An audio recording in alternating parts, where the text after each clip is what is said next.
I'm Geoffrey Shipman, but my granddad was called Albert George Tune. Initially he worked in a warehouse at Brough, but he was soon working on the River Hull as a docker, but he was a young lad. And because he was a young lad, the dockers would send him to the illegal bookie with their cash vets. And he must have been quite bright, because he soon worked out he came back a lot lighter than he went. And so he started standing the bets himself, which must have taken some arithmetical knowledge, because he would have to work out you know, what the odds were, what horses won. Or just sheer bravado. Oh, bravado.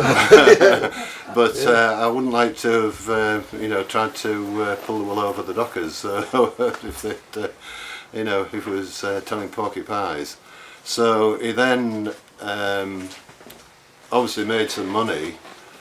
He set himself up officially as a commission agent, which was a legal bookmaker on Holderness Road, taking bets on credit, but the real money was to be made obviously in cash bets.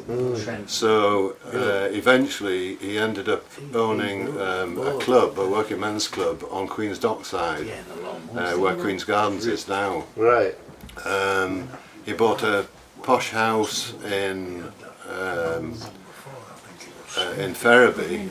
That was by 1914, before 1914, and he couldn't drive, but he hired a chauffeur.